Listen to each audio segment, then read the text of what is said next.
Assimilate your peoples and leave. The signs is evidence. E-Dot stepping in hot to this year. Gon' get things poppin' this year. Microphone gripping. Never will we slipping. Crown we were keeping while y'all was sleeping. CJ stepping in hot to this year. Welcome to another episode of Exploring Creatives. My name is Toby Braswell, aka Haiku, and I hope this finds you in good health and in good spirits. So for today's episode, I'm going to take you back to 1973, where an album was released entitled Ghetto's Misfortune's Wealth by a band called 24 Carat Black. Now, it's probably a band that you're not too familiar with. A lot of people aren't, but a lot of people are familiar with some of the artists that have sampled their work. Artists like Jay-Z, Nas, Eric B. and Rakim, Busta Rhymes, Kendrick Lamar. So why aren't people talking about 24 Karat Black? Why aren't more people talking about him? What happened to him and what's their legacy toward music? All of those questions were answered or addressed by a book I just read by author Zach Schonfeld. The book's entitled Ghetto's Misfortune's Wealth. And Zach and I actually got a chance to talk about his book and the band 24 Karat Black. And I'm hoping you find the conversation just as interesting as I do. Check it out. Well, Zach, welcome to the show. I appreciate your time. Thank you so much for taking the time. I know you're busy. You got a ton of interviews that you've got lined up, all about this book right here, So Zach Schonfeld, am I saying it correct? Schonfeld.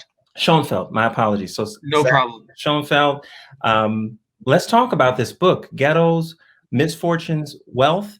And I know this is part of the 33 and a third series, which is seemingly all focused on music. Is that correct? That's album. Correct.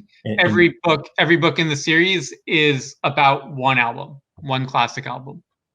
Yeah, you had mentioned like another book in the series was all about like Paul's Boutique. Right. Yes.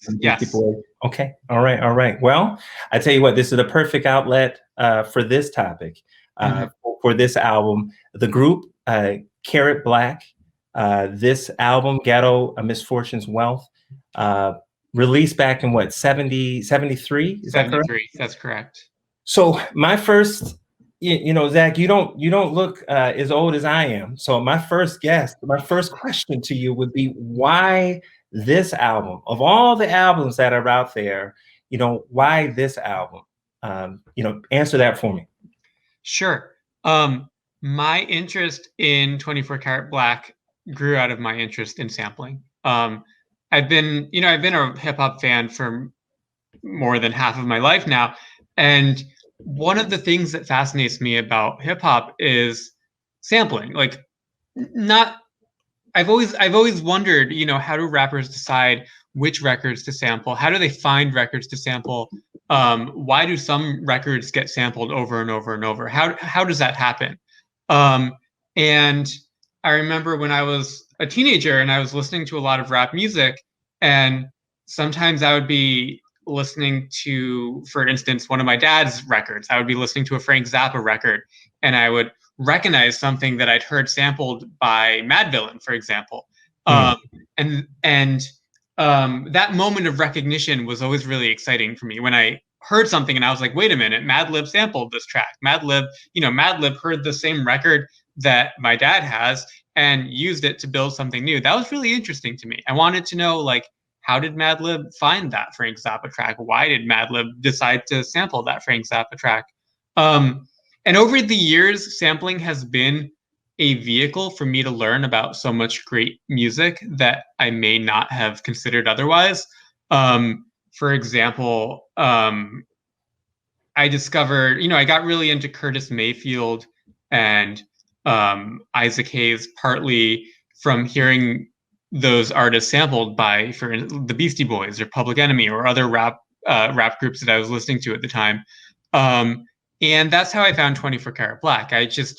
I noticed that so many different rap albums that I was listening to sampled this one album called Ghetto Misfortune's Wealth by 24 Karat Black.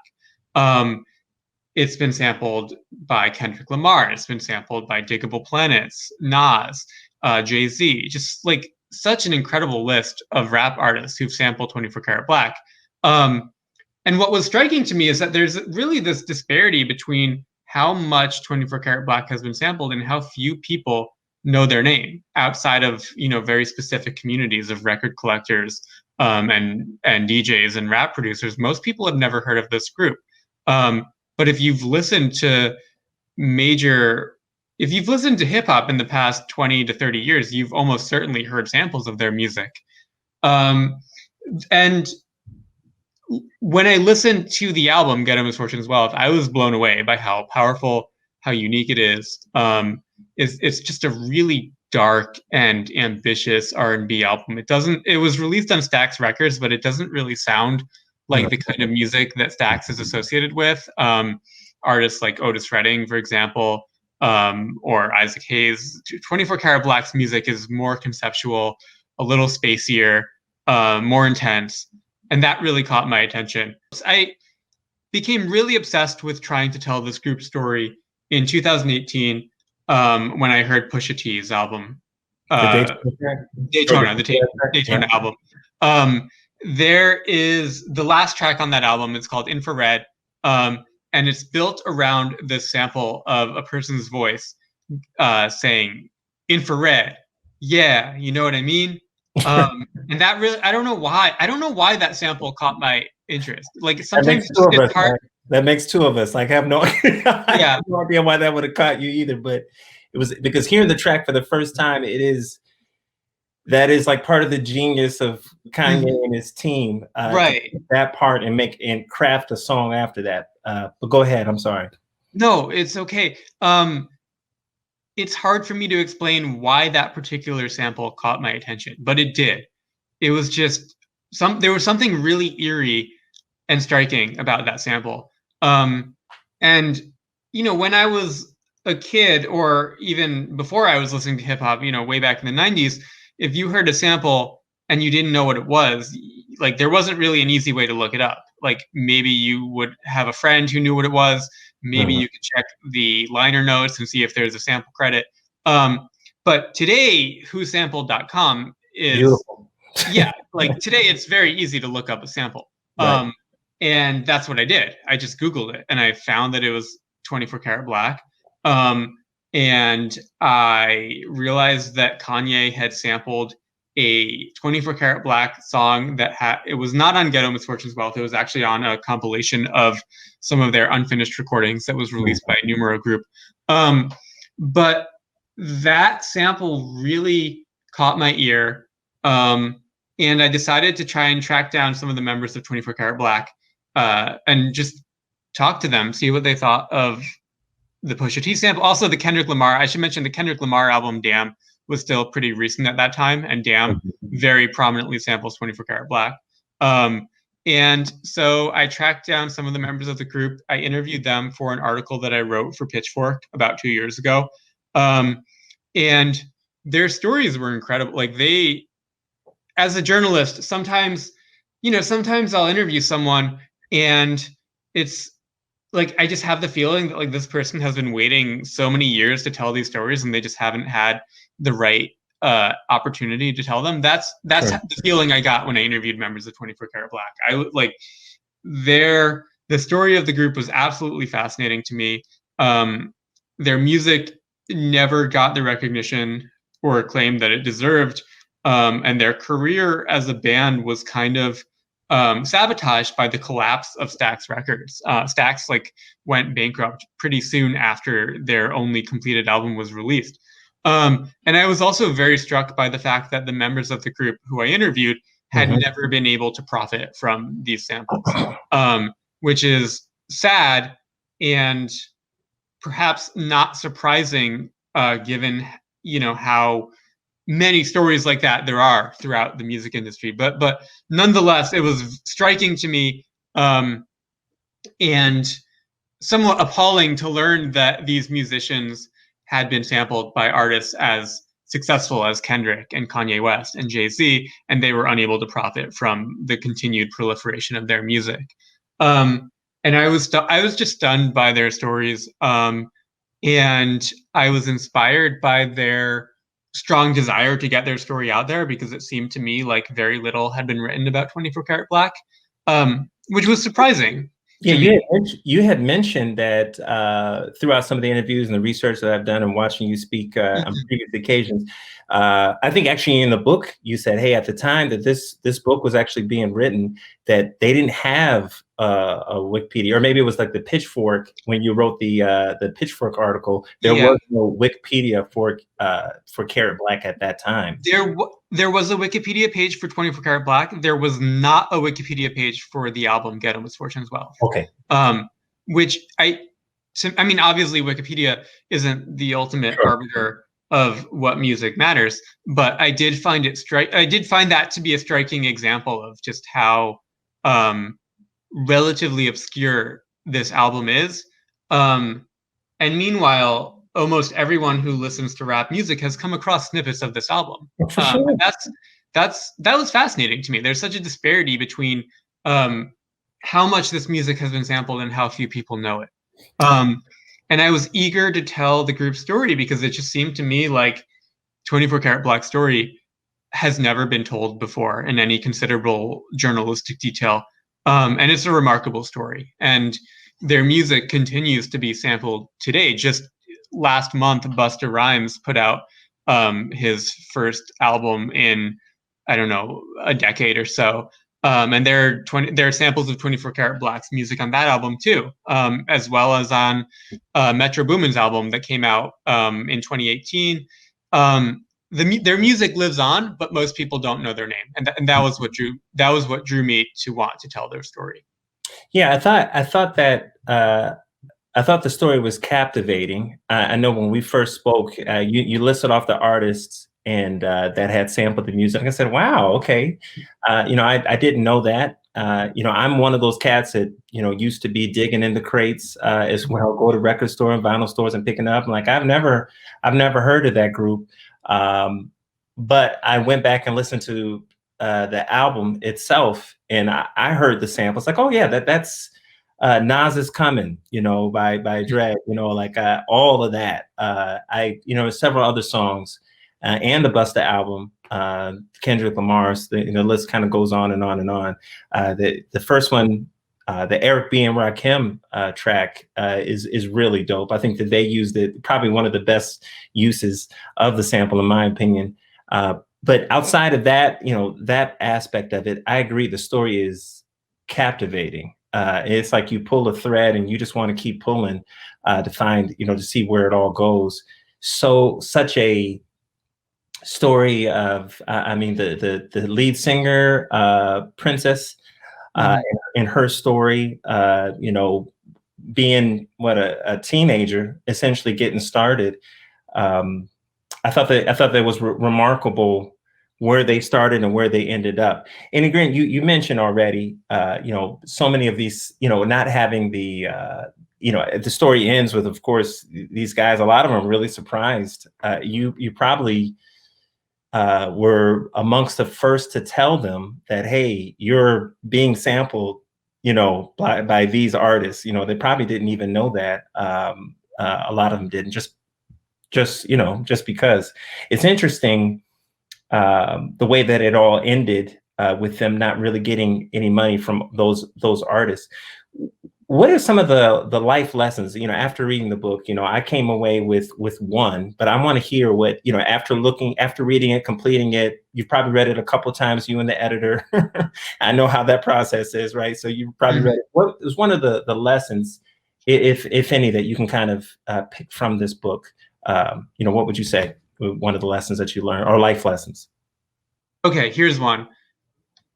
Originally, the epigraph, like the quote at the very beginning of the book, was going to be a quote from A Tribe Called Quest, and the quote is "Industry rule number 4080: record company people are shady." I had to remove that because my publisher told me that epigraphs are not covered by fair use, and I would have to get permission in order to use that quote. But that's definitely a lesson. That's definitely a lesson from this story. If you are a young musician, if you are signing to a record label, read your contract and know what you're signing. Because obviously the reason that the members of 24 Karat Black today are not able to get paid for these samples is because they don't own the copyright to their own music. They don't have the publishing rights or the recording rights to these songs that are being sampled. And as you mentioned, they were very young at the time that this album was made. They were literally teenagers in some cases. They weren't paying attention to contracts. They weren't thinking about copyright and publishing credits and all of that stuff. They were just excited to be recording music at all in any fashion. But I do think that is a valuable lesson for anyone who's pursuing a career in the music industry. But another lesson, and I think a somewhat more hopeful lesson from the story, is that if you create music, or if you create any kind of art, I believe, your music can live on in ways that you don't anticipate, and your music can find a life or an afterlife in future generations in ways that you don't anticipate. And that's something that I find really interesting to think about, because something that's always fascinated me about sampling is that it can really create a new life for a song or an album that has been relatively forgotten or abandoned. And I think that's something that very much happened at 24 Karat Black.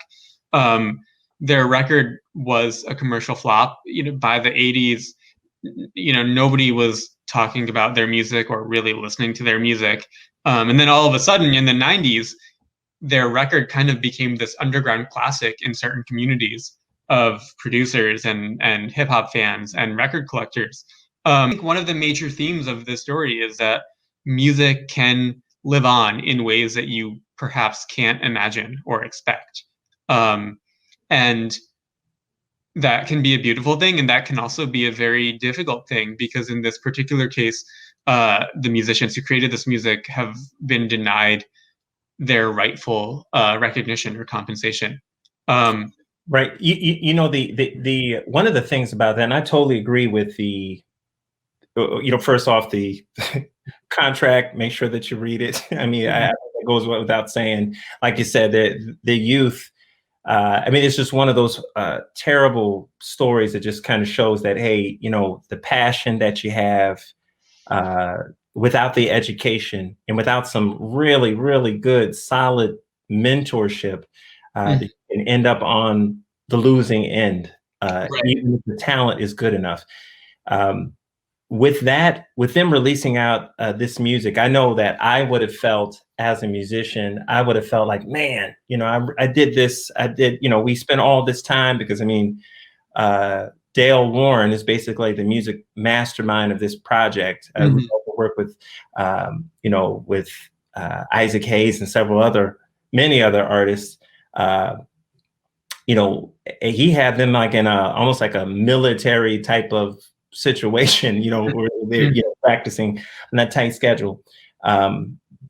You would think, after the album flopped, that, well, hey, maybe it was us. Maybe I'm not as good as I think I am. And that's kind of the thought that a lot of artists would have. Like, hey, I think you say, well, one could say, well, hey, the album was ahead of its time and things of that nature. And those things are relevant, but you could also think, other ways, like maybe this wasn't good enough. Maybe I didn't do it good enough. But like you said, the music lives on. It moves on. The art lives on. It's I believe that music is a universal language, and it just transcends generations. And now it's come back around to being valid and important, as with any art. I mean, we're still listening to Beethoven, Bach, and everything else. The music is hundreds and hundreds and hundreds of years old, and it's this is just another example of that. I'm always fascinated by stories of people who created music and perhaps weren't commercially successful, but then they found that their music really meant something and was seized upon by a subsequent generation. For example, the folk singer Vashti Bunyan. I don't know if you're familiar with her music. Not really. She made one album in the early 70s, and it didn't get a lot of attention at the time. It was not a success. But then 30 years later, her music was very popular in the early 2000s among like the freak folk music and the indie folk music. And all of a sudden she like became a celebrity so many years after she'd created this music, and her music was being championed by Animal Collective and Joanna Newsom and all these like much younger artists who had not yet been born when her album came out.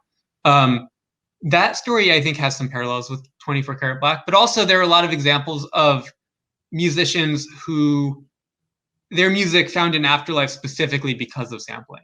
And that's a theme that I really dig into in the book a lot. For example, the story of the Amen Break, which is a song called Amen Brother by a soul group called the Winstons. And that was recorded in the mid 60s. And that song features this drum break that has been sampled hundreds, I think thousands of times throughout hip hop and techno music. Yeah. And the drummer who played on that track, he never in a million years would have imagined that his performance would become such a phenomenon in later years. And much like 24 Karat Black, he was never able to get paid for all those samples of his music, despite the fact that like that drum break is one of the most legendary drum breaks in all of hip hop. It's been sampled more times than anyone can count. Yeah, I thought that was when I was reading it, there was that story, and I want to say one of the drummer used to play in James Brown's band was similar. He's got several breaks in there. Yep. Mm-hmm. That was another story that kind of really resonated with me. I've even watched video on that. Watching video of him doing it, I'm like, man, that's it. That's that break. And I've heard it, like you said, there's so many songs that use it. It's not not like even one just comes to mind. Funky drummer. Yeah, exactly. Yeah. So it's interesting. Like you said, it just kind of transcends. And, I would say as a part-time musician, I would say that is awesome to know that, hey, you did something way back then, and to think that people are appreciating it way in the future. But at the same time, it's bittersweet because they're appreciating it, but you're not getting paid in these circumstances that we're talking about now. Here's my other question for you, Zach. So we talked about the life lessons. We talked about the tragedy. You mentioned it earlier about the history that you could gain, and the history that you could learn just from the albums. And that's kind of where I get excited and talking about vinyl. I love doing that, riding around with my son, listening to music, and like he loves this track, and I'm like, yo, where that original sample came from? And I show him something from yesteryear, and it's like, hey, here's the history behind this. And I think that part is super interesting. And the last time we talked, I remember talking to you about like, hey, because of all of the same issues that kept you from putting the Tribe Called Quest quote in your book, earlier, that's the same thing that's kind of driven people toward not using these commercial samples, but using maybe other services that are royalty free, like a Splice or Arcade from Output and things like that.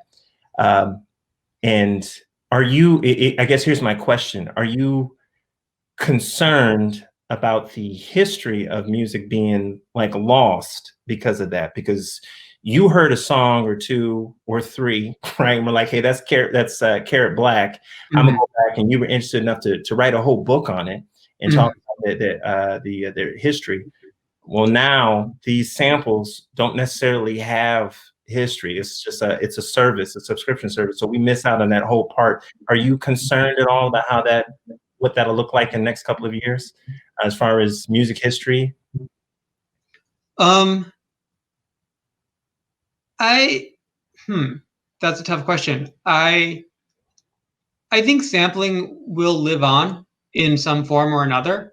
It's definitely much more regulated today than it was 20 or 30 years ago, because if you sample the wrong artist and you don't get permission, they can come after you. They can sue you. The music industry is much more, I guess, lawsuit friendly now than it was in the past.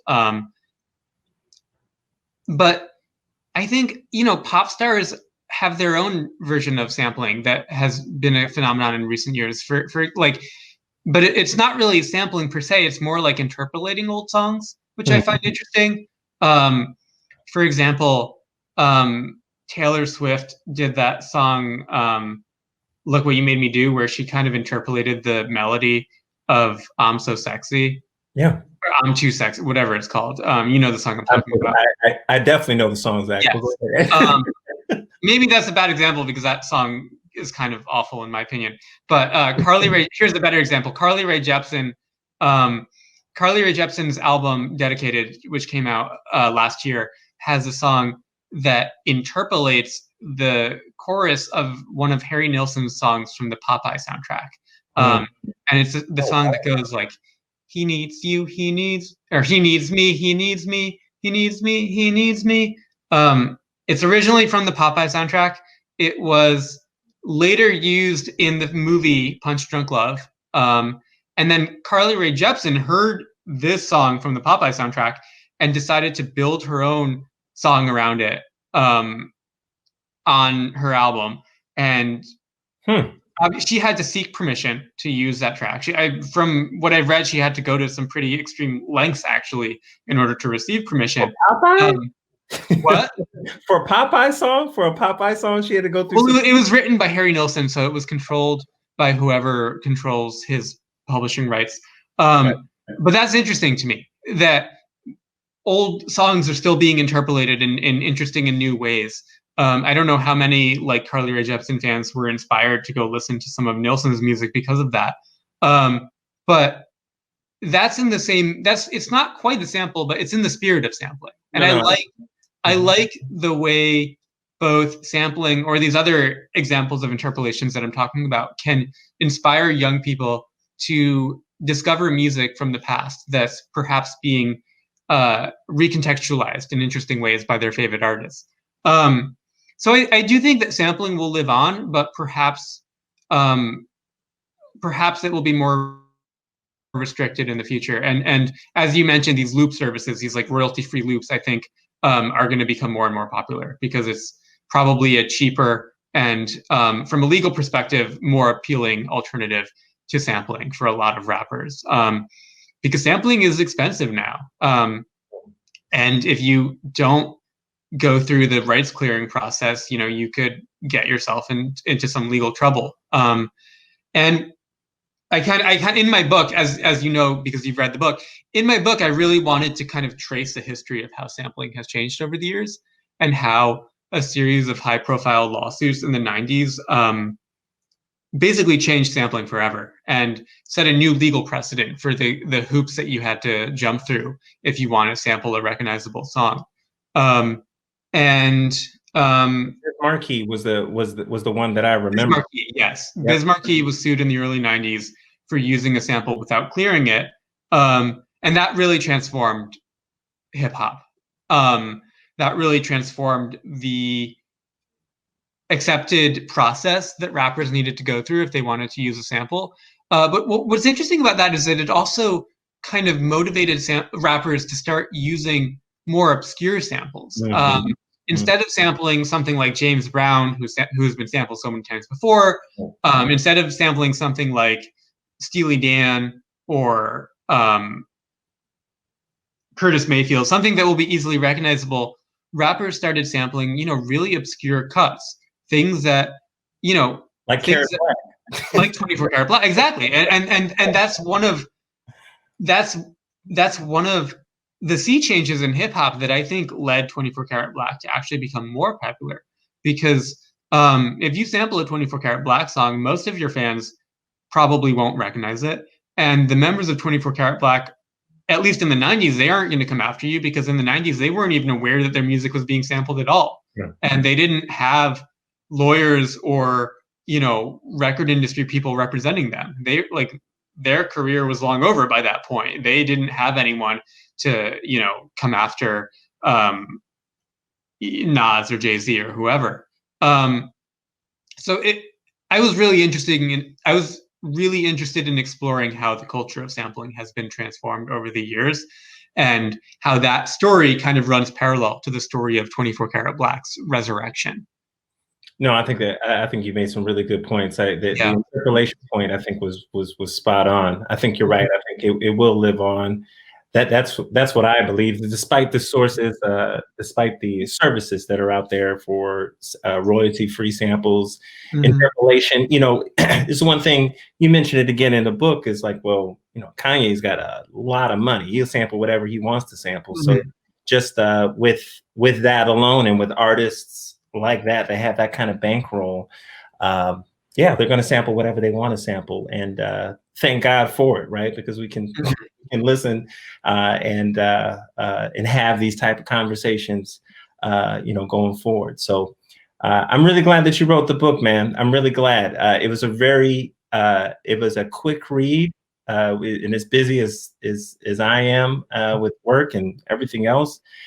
It was pleasant to be able to sit down and like, okay, I'm gonna knock this out and then just do it. And you sounded like that's kind of what was your plan was, to kind of make it a very easy read, quick read, so to speak, but yet an enjoyable read at that. So here's my question for you, man. So are you going to get are you still talking to them, the band members? You're going to get them all together again for a reunion of sorts to record another album, or what? What are we thinking? That's a tough question. Well, some of the band members have died over the years. Dale Warren, who was the musical force behind this music, who wrote and arranged most of the music from 24 Karat Black, he is no longer living. He died in 1994.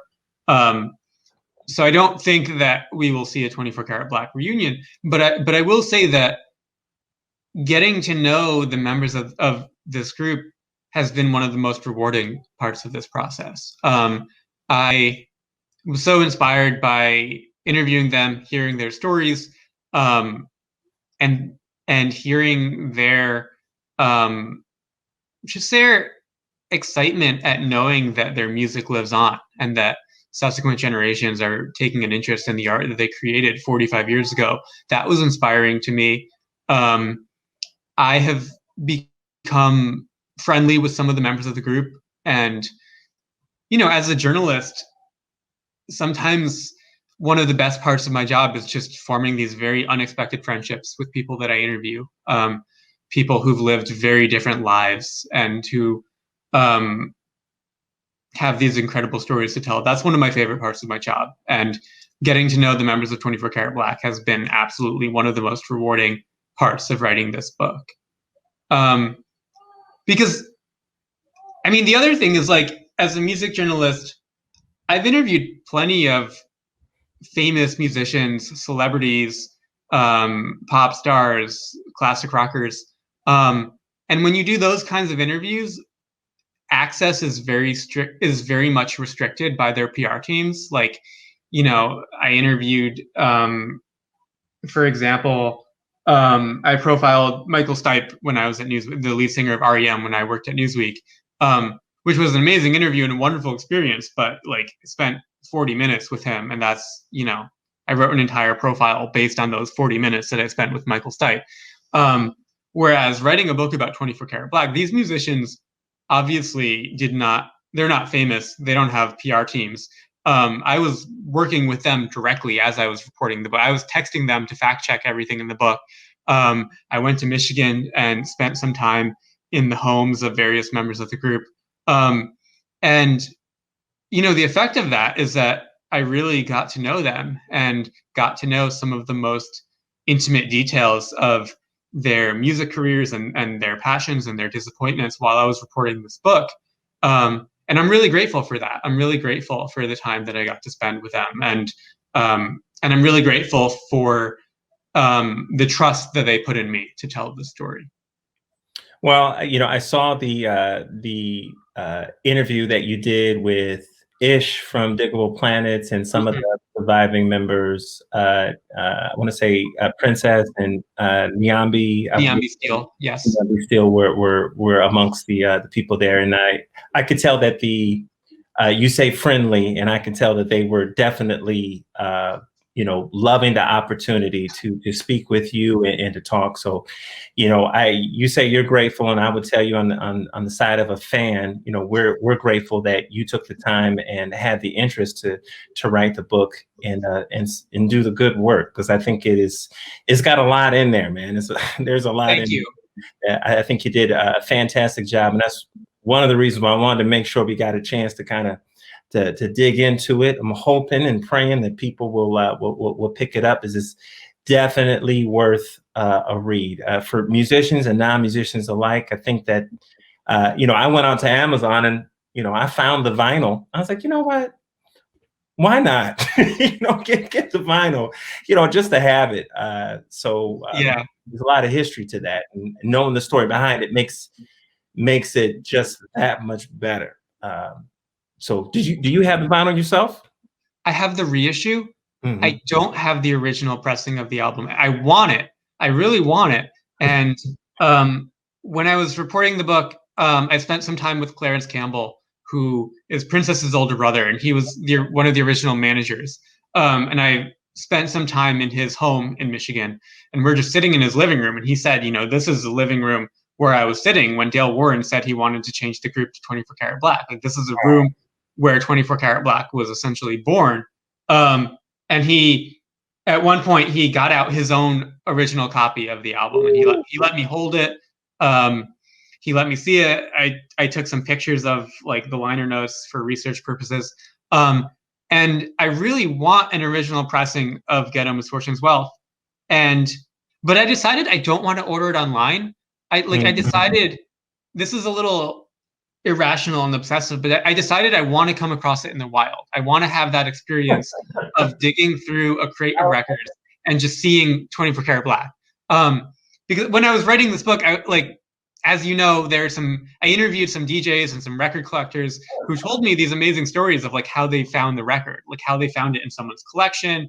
Or for instance, Paul C., who produced the Eric B. and Rakim track, he found the record digging at a flea market in Rockaway in the late 80s. That's how he found 24 Karat Black. And that's how 24 Karat Black ended up sampled on In the Ghetto by Eric B. and Rakim. So I was inspired by these stories of like people who just came across the record very fortuitously in the most unexpected of settings.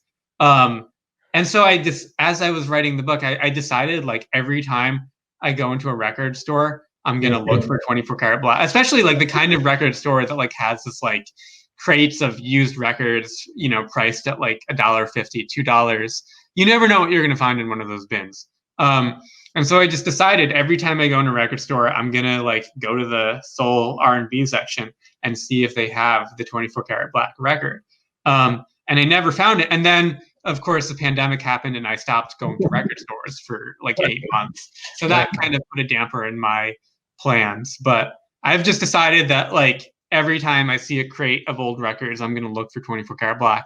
And if I see it, I will buy it. And, maybe it'll be, in the year 2053, I'll finally find it, but I'm looking forward to that day. That's all right, man. That's all right. There's nothing like finding it in the wild per se. That there's a special, you get a man. I could order it online, but it's not the same, Mm-hmm. No, I agree. Yeah. Sometimes it's about the hunt. So I totally understand that. Well, hey, Zach, I sincerely appreciate your time. Thank you so much for spending some time here on Exploring Creatives. We look forward to seeing what's next for you as far as like books, articles, and things like that. I mean, where can people find your work? Just Google me. I'm on Twitter. I'm on LinkedIn. I'm on Facebook. Not on Instagram, but I'm on all the other sites. I was on your Twitter the other day. I was on your Twitter actually today, and I saw that you recently did it, which is kind of crazy. I like you, Carat Black and whatnot, I have this recent, whatever, fascination with Cary Grant. I'm a big Cary Grant. Oh, Yeah, and I made my entire family, made my son and my wife watch North by Northwest like 2 weeks ago, and then I go on your page, and there it is. I'm like, oh my God, that's crazy. So that's funny. Yeah, I'm also a big movie person as well. I write about, obviously I write a lot about music, but I also have been trying to write more about film. I'm a big movie fan. I watch tons of movies, especially during the pandemic, because I'm just home all the time. I'm not, going out anymore. So that's been fun. And we just rewatched North by Northwest last weekend. It's such a great movie. It was so much fun to watch. I enjoyed it, man.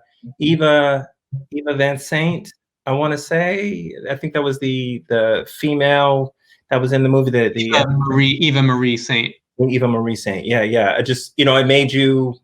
Because I'm the same way now. It's almost like reading liner notes. If I watch a movie or see a show, I want to find out the history behind it.